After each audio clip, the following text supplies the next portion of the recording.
One of the things that I've noticed, especially with AI content just flooding the internet, a lot of the content you see online is already outdated. Even if you look at the official website from the European Commission, there's a bunch of documents. It's just inaccurate because it's old. They've changed a lot of things. Things just don't exist anymore. But with AI, this has become far worse because AI is going to pick up on all this old, outdated content.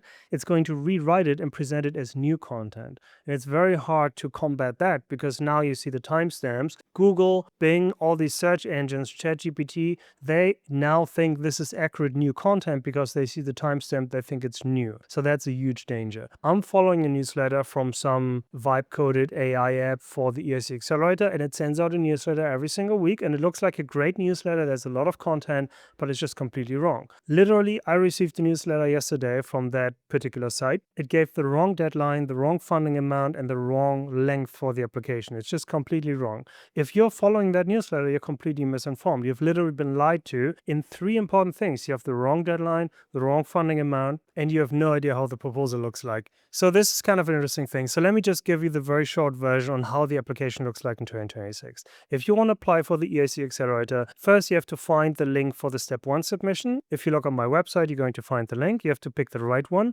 EIC Accelerator Step 1 for 2026. That's the link you're looking for. You have to create an account on the EU's funding and tender portal. That's relatively quick. You have to register your organization. If you register your organization, you have to create a PIC. That is your organization's identifier.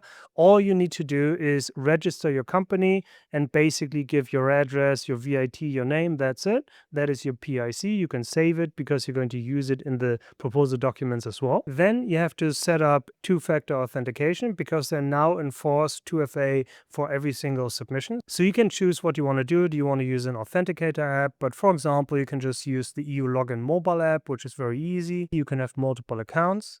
But then you're already close because then you already have an account, you have the PIC, you have 2FA. Then all you have to do is create your first draft. So you create a draft for the EIC Accelerator Step 1. I always recommend to create the draft first as you're starting, because if the template or a deadline is going to change, then you're going to get an email notification because the EU knows you have a draft active for that particular call. So create the draft first, then I would go offline or let's say to your cloud storage and prepare the documents. You don't prepare documents in the submission platform.